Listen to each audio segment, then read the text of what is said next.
Hello, we are Team Demon. We consist of Rich Young, the lead programmer, Corey Provost, the game designer, and Hugh Cotter, the graphic artist.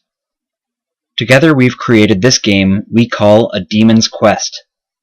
This was made using XNA 4.0 and written in C# using Visual Studio 2010. This game is a two-dimensional, top-down shooter and dungeon crawler, in which you play one of 4 demons summoned by an undead cult. You are Satan, and you are the only one of the 4 demons who has retained his free will. As such, it is up to you to destroy the cult, the other 3 demons who are under their thrall, Belial, Leviathan, and Ravana, and the leader of them all, Abaddon, King of the Undead. When you start a new game, you have the option of choosing a difficulty. If you are not an experienced gamer, we would recommend starting out with easy mode. But, even if you are experienced, we would not recommend playing it for the first time on hard mode, because even we have a rough time beating the game on that difficulty.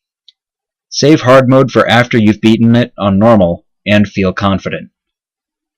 Once the game starts, there is a tutorial which will show you the basics of interacting with this world, as well as some lines of dialogue to immerse you in the experience.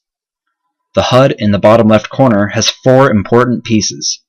The long red bar is your health.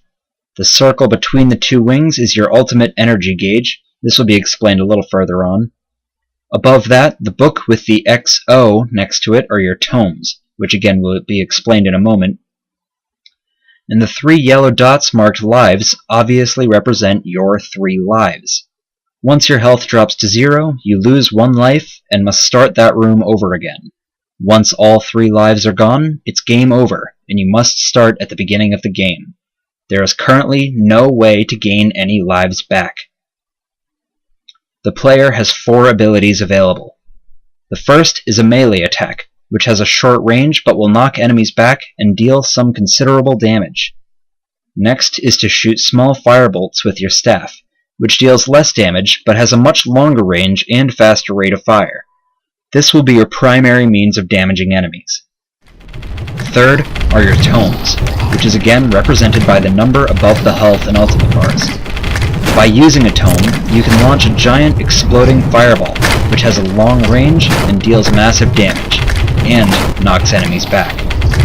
The downside of this is that you can only carry up to 5 of these at a time, and must pick them up after enemies drop them, so it's important to conserve them for when you really need them. The 4th and last ability is known as the Ultimate Power, which can only be used after your ultimate gauge, the circular meter, is filled by collecting energy dropped by enemies.